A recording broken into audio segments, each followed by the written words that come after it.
Hello everyone, this is Nikhila Tippannawar from Aryan College of Arts, Commerce and Science. Today we are going to learn formation of interstitial compounds and their properties, formation of alloys and uses of alloys. What is meant by interstitial compounds? Let us see that. When small atoms like hydrogen, carbon or nitrogen are trapped in the interstitial spaces within the crystal lattice, the compounds formed are called interstitial compounds. Transition metals have defect in their crystal lattice. The transition metals form a number of interstitial compounds with elements such as hydrogen, carbon, nitrogen, boron, etc. Interstitial compounds are those which are formed when small atoms like hydrogen, carbon or nitrogen are trapped inside the interstitial spaces in the crystal lattice. They are usually non-stoichiometric in nature, as cannot be represented by definite composition and neither typically ionic or nor covalent.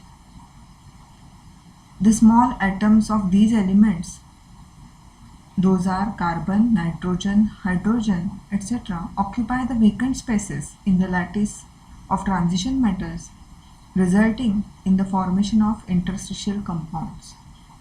Sometimes sulfides and oxides are also trapped in the crystal lattice of transition elements. Steel and cast iron are examples of interstitial compounds of carbon and iron. In these compounds, the malleability and ductility of iron are lost to a lesser or greater extent, whereas the tenacity of metal increases. What are the properties of interstitial compounds? They are hard and good conductors of heat and electricity. Their chemical properties are similar to the parent metal. Their melting points are higher than that of pure metals. Their densities are less than the parent metal. The metallic carbides are chemically inert and extremely hard as a diamond. Hydrides of transition metals are used as a powerful reducing agents. Now we will see the formation of alloys. Do you know what is meant by alloy? Can you just recall what is meant by alloy? The transition metals are miscible with one another in a molten state. The molten state solution of two or more transition metals on cooling forms alloy.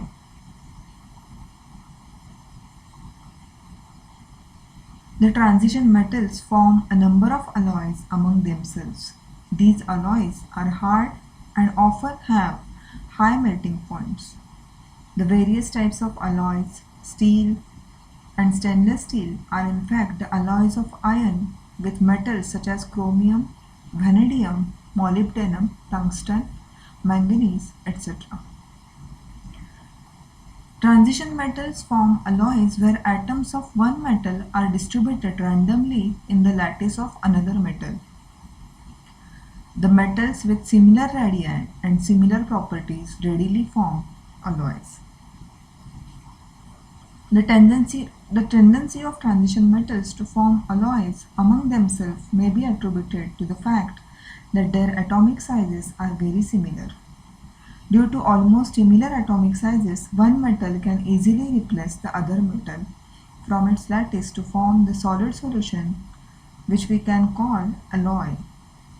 The alloys are formed by atoms only when metallic radii are within the limit of 15% of each other. Because of similar radii and other characteristics of transition metals, alloys are readily formed by these metals.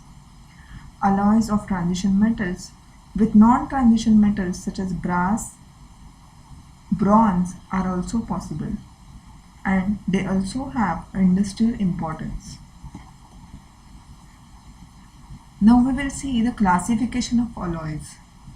Alloys are mainly classified into ferrous and non-ferrous alloys. Ferrous alloys have atoms of other elements distributed randomly in atoms of iron in the mixture. As percentage of iron is more, they are termed ferrous alloys. Example: nickel steel, chromium steel, and stainless steel. Non-ferrous alloys are formed by mixing atoms of transition metal other than iron with a non-transition element. For example, brass, which is an alloy of copper and zinc. What are the uses of alloys?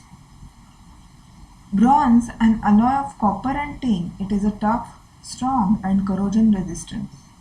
It is used for making statues, medals and trophies.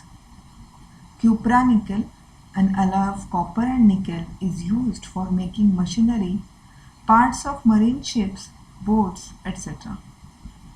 Stainless steels are used in construction of the outer fuselage of ultra-high-speed aircraft. Nichrome, an alloy of nickel and chromium, in the ratio of 80:20, has been developed specifically for gas turbine engines. Titanium alloys withstand stress up to high temperature and are used for ultra-high-speed flight, fireproof bulkheads and exhaust struts. Thank you everyone.